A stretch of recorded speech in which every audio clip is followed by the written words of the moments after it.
अस्सलाम वालेकुम रहमतुल्लाहि व बरकातुहू।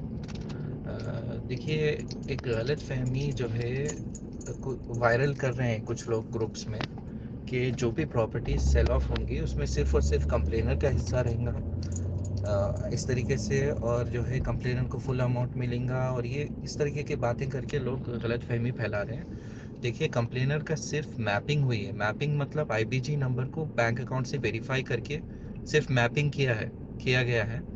लेकिन उसके बाद जो बैलेंस अमाउंट रहेगा उसका वेरिफिकेशन नहीं हुआ।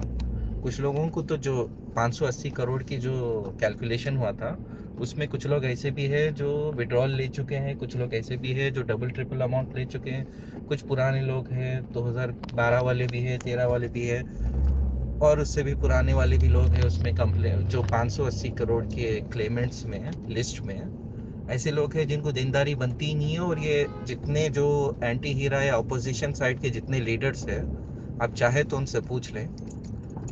सच बात, अगर वो हिम्मत है तो बताएंगे आपको कि कानून में देनदारी उतनी ही बनती है, सिर्फ 16, 17, 18 वाले सर्टिफिकेट्स की देनदारी बनती है, और वो भी बैलेंस अमाउंट की। और यही एक ही कानून फॉलो होगा सुप्रीम कोर्ट में भी, चाहे ईओडब्ल्यू हो, एसएफआईओ हो, या फिर कहीं और भी जाएं, आप एफआईआर भी करें, तो यही कानून फॉलो होगा। किसी वकील से पूछ लें। क्योंकि जब दो फरीक के बीच में जो है एक मामले को लेकर झगड़ा हो जाता है कि अब आपके ऊपर भरोसा नहीं है, हम जो है कानून के पास जाएंगे, तो सारे कॉन्ट्रैक्ट के जो टर्म्स कंडीशंस है वो नल एंड वॉइड हो जाती हैं। अब कानून के जो सेक्शंस है वो लागू हो जाते हैं। कानून के एमपीआईडी एक्ट हो, केपीआईडी एक्ट हो, बर्ड्स एक्ट हो, या फिर कोसा भी एक्ट हो, या फिर कंपनीज एक्ट हो, या फिर जो है आईपीसी सेक्शंस हो, कुछ भी हो, तमाम कानून में जो है यही तरीका है सेटलमेंट का। तो ये हम अव्वल दिन से बोलते आ रहे हैं। आजकल जो है मैंने सुना है कि कुछ कंप्लेनर्स ने गवाही भी दी कि हमारे साथ सेटलमेंट कैसे हुआ, काट के कैसे हुआ। और तो ये गलत फहमी दूर करना चाहिए। और वो जो 580 करोड़ का जो कैलकुलेशन है, उस कैलकुलेशन में बहुत सारे लोग हैं जो जिनकी कुछ भी जो है क्लेम नहीं बनता है उनका, फिर भी उन लोगों ने क्लेम किया।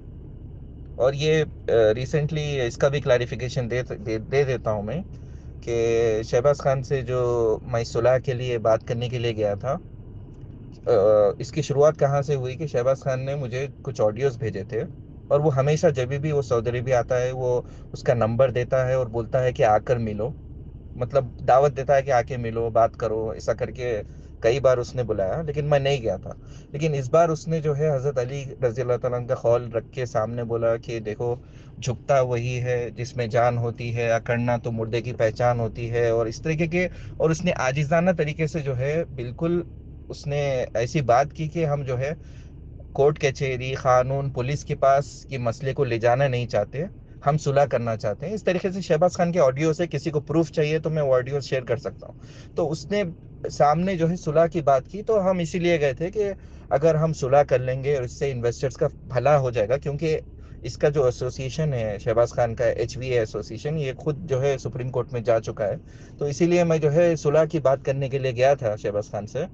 तो बातचीत में जो है कुछ इख्तिलाफी बातें हुई, तो मैं हम लोग यही बोल रहे थे कि भाई हम यहाँ पे लड़ाई झगड़ा करने नहीं आए, हम लोग सुलह करने आए। तो जो भी सिमिलर बातें हैं, जो कॉमन बातें हैं हमारे और आपके बीच में, उन बातों को रखेंगे। तो शहबाज खान का कहना यह था कि मैं सिर्फ कंप्लेनर के पैसों की बात करूंगा, बस दूसरे लोगों से मेरा वास्ता नहीं है, सिर्फ कंप्लेनर, सिर्फ कंप्लेनर। तो मैंने शहबाज खान से पूछा, और आप कोई भी बात करना है तो पूछ सकते हैं शहबाज खान से। मैंने पूछा कि ठीक है, जो भी कंप्लेनर है उसमें बहुत पुराने लोग भी है जिनको डबल ट्रिपल भी मिल गया। तो शहबाज खान का जवाब यह था कि उनको कुछ नहीं मिलेगा।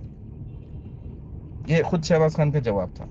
और उसके बाद मैंने पूछा कि ठीक है, अगर किसी को हाफ अमाउंट मिला, 2016-17 वाले हैं, आधा ले लिया, आधा बाकी है, तो उनको आधा ही मिलेगा। ये शहबाज खान के अल्फाज है, आप चाहे तो पूछ सकते हो। और ये जितने लोग हैं ऑपोजिशन साइड के, जो शहबाज खान के ग्रुप के लोग हैं, ये लोग भी जानते हैं इस बात को। जानबूझकर इन्वेस्टर्स या कंप्लेनर्स को बता नहीं रहे हैं ये बात, सब लोग जानते हैं, जो अपोजिशन साइड के जो ग्रुप के लीडर्स हैं। ठीक है। तो अभी सिर्फ 16, 17, 18 वाले जिनका क्लेम बाकी है, उन्हीं का देखा जाएगा सेटलमेंट में, ऐसा ही होता है। ठीक है। तो ये गलत फहमी को दूर करिए कि जो है प्रॉपर्टीज बेचने से जो वैल्यू आएगी, और कंप्लेनर्स की जो वैल्यू है वो 580 करोड़ नहीं है। अगर कोई सोचता है कि 580 करोड़ है तो ये उसकी गलत फहमी है। वेरिफिकेशन होने के बाद वो हार्डली जो है 40 करोड़ होंगी, हार्डली। ये बात पहले भी आ चुकी है। जो 580 करोड़ की जो वैल्यू है वो जो है फुल कैपिटल अमाउंट की वैल्यू वो मैपिंग करके वो लोग बता रहे हैं, लेकिन वो जब वेरिफिकेशन होगा, लोअर कोर्ट में आर्ग्यूमेंट होगा, सारी चीज़ें होंगी, तो जब जो है हार्डली 40 करोड़ भी नहीं है कंप्लेनर्स की वैल्यू। तो आप मुझे बताएं कि जो है कोर्ट में कितना डिपॉजिट हो रहा है, तो फिर क्या होगा फिर आगे चल के। इस बात का खुलासा कई बार जो है सपोर्टर के वीडियोस में, जैसा कि मुतीउर रहमान की वीडियोस में भी है, और हम लोग भी बता चुके हैं अल्हम्दुलिल्लाह पहले से भी। और ये जो अपोजिशन साइड के दुश्मनानी हीरा के लीडर्स भी ये लोग ये चीज़ को जानते हैं। ठीक है, तो ये क्लैरिफिकेशन मैं देना चाह रहा था। और ये इसीलिए ये लोगों को बात बोलने के लिए छोड़ देना चाहिए कि जो भी प्रॉपर्टीज है वो सिर्फ कंप्लेनर के लिए। ऐसा नहीं है। जो सेटलमेंट करने आएंगे उनके साथ जो है वही अमाउंट से दिया जाएगा उनको। ठीक है, अभी जो है लीगल केस चल रहा है, तो ऐसे ही जब तक ये लीगल केस ख़त्म नहीं होता, अगर कोई सब्र करेंगे तो इंशाल्लाह उनको फुल कैपिटल या फिर दूसरी चीज़ें भी मिलेंगी। कानून के नज़दीक जो है जो कंटिन्यू किए हैं वो क्लेमेंट नहीं है। कानून के नज़दीक जो है जो अपना पैसा पूछ रहे हैं वो क्लेमेंट है। ठीक है, चाहे वो क्लेम किए हैं या फिर विड्रॉल रिक्वेस्ट किए हैं, जैसा भी है वो अपना, जब कानून में मसला जा चुका है तो उस टाइम पे क्लेम कर रहे हैं, तो उस टाइम पे ऐसे ही होगा। मैं क्लैरिफिकेशन देना चाह रहा था क्योंकि बहुत सारे लोगों को ये गलत फहमी है। अस्सलाम वालेकुम वरहमतुल्लाहि वबरकातुहू।